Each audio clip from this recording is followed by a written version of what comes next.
Mevsimsel olarak düğünlerin yapıldığı, harmanların kalktığı, sebze ve meyvelerin, yaz meyvelerin bazılarının sonlandığı dönemlerde. Yani düğünlerin en bol olduğu mevsim. Bir taraftan düğün salonları, bir taraftan kır bahçeleri, diğer taraftan tabii düğünün yapılabilmesinin olması olmazı altınla ilgili. Tabii burada gözü dönmüş.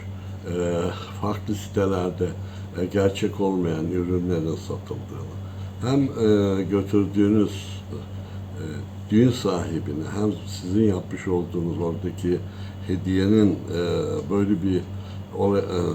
böyle bir şey olması gerçekten de üzüntü verici bir olay oluyor. Bu mevsimde tabii altın nereden alınır? Kuyumcudan alınır. Ya sertifikası alınır ya da tanıdığınız bir kuyumcudur. Almış olduğunuz altının gerçek altın olduğuna kanaat getirmiştirsiniz.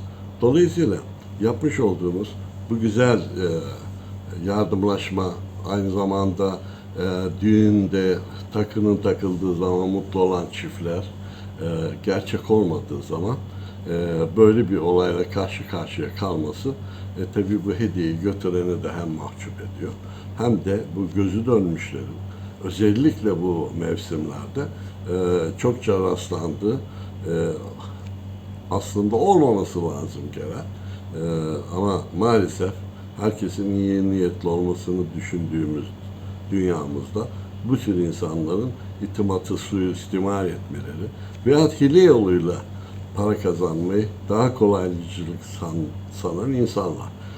Biz diliyoruz ki bu tür olaylar hiç ülkemizde cereyan etmesin. Belki de gerçek esnafın verdiği üründeki özveriyi bir şekilde suistimal ediyorlar. Dolayısıyla vatandaşlarda da gibi ikilem oluşuyor. Ne oluyor? Acaba bu gerçek mi değil mi? Niye bu fiyat farklılığı aralığı? Aslında alan insanların da bunu test etmesi lazım. Çünkü her gün bu ürünleri hem ekranlarda hem de bütün anonslarda altının değer kazandığını, işte fiyatının şu olduğunu, çeyreğin, yarımın, tamın veya işte bileziğin gibi ürünlerin artık çağımızda ulaşmakta çok kolay. Fiyatlarını analiz etmek için, böyle bir duruma maruz kalmamak için güvenilir yerde, güvenilir noktada tanıdığınız söylediğim gibi kuyumcudan alınması gerçekten de bu tür olumsuzluğu yaratacak insanların da önüne geçmiş olacak.